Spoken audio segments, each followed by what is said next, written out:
नमस्कार, मी संतोष मराठे आणि तुम्ही पाहत आहात मुक्ताई वार्ता न्यूज चॅनल। तुळजापूर देवीची पावन नगरी, पण सध्या चर्चेत आहे एका अत्यंत धक्कादायक कारणामुळे। ते आहे ड्रग्ज तस्करी प्रकरण। आता हे प्रकरण पोहोचलंय थेट तुळजाभवानी मंदिरात। 13 पुजारी आरोपी।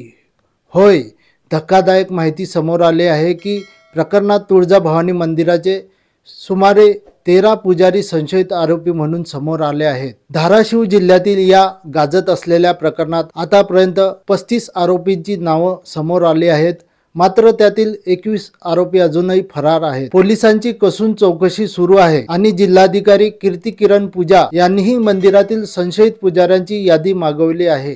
पुजारी राजकीय कार्यकर्ते। या पुजाऱ्यांचा संबंध केवळ धार्मिक पूजेशी नसून काही जण वेगवेगळ्या राजकीय पक्षांचे कार्यकर्ते असल्याचं समोर आलं आहे।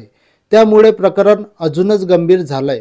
पाडीकर पुजारी मंडळाचे अध्यक्ष विपिन शिंदे यांनी मात्र स्पष्टपणे सांगितलंय की सर्व पुजाऱ्यांना बदनाम करू नका, दोषींवर कारवाई झालीच पाहिजे, पण देवीच्या नित्यपूजेशी त्यांचा संबंध नाही। राजकारणात आरोप प्रत्यारोप, प्रकरणाचं राजकीय रूपांतर होतंय।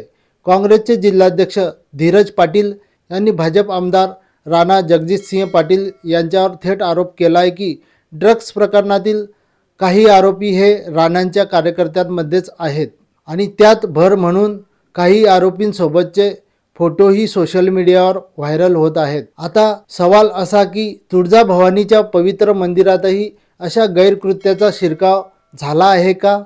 राजकीय लोक संरक्षण देत होते का? आणि सर्वात महत्त्वाचं, पोलीस यामध्ये कोणती कठोर कारवाई करणार?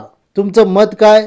सर्व पुजारी दोषी आहेत का, की काहींच्या चुकीची शिक्षा संपूर्ण समाजाला मिळते आहे?